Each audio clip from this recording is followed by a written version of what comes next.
advice which addresses the ills of the Ummah, advice which sought to provide for us clarity and guidance with regards to correcting our present situation and finding a way forward for us.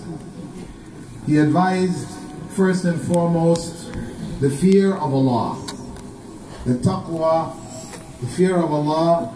This is the most treasurable or most treasured thing that we can achieve from this life, we can find from this life.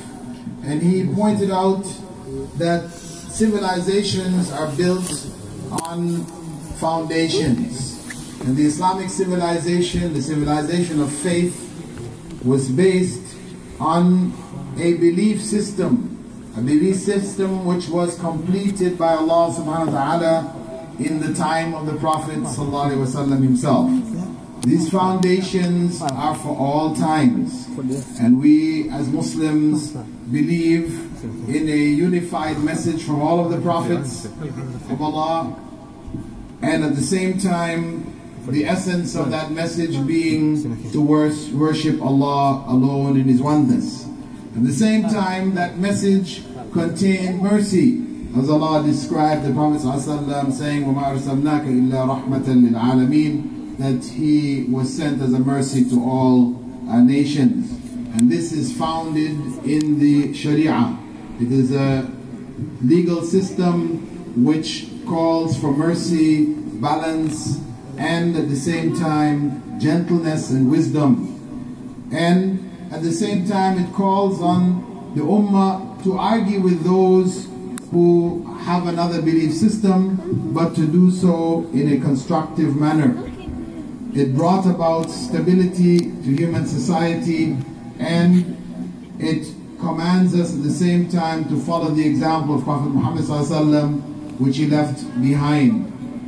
The Ummah today, as he pointed out, is in need of this stability. At the time where societies have changed, Muslims are no longer ascendant.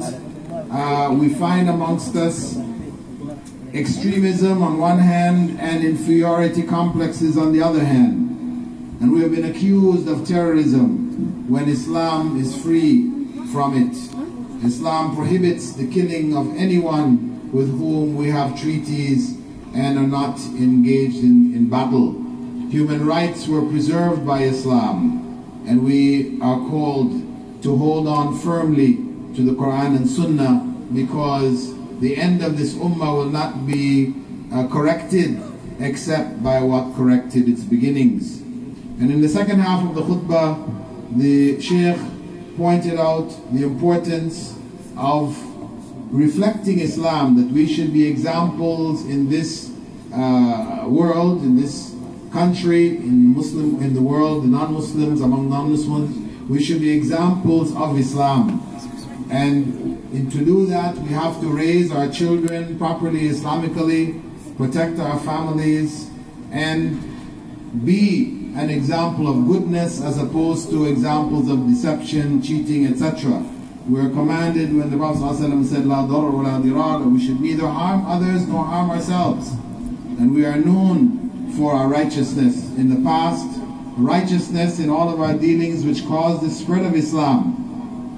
Prophet ﷺ used to visit his Jewish neighbors, and we are invited to treat those around us, regardless of their beliefs, etc., in a good way.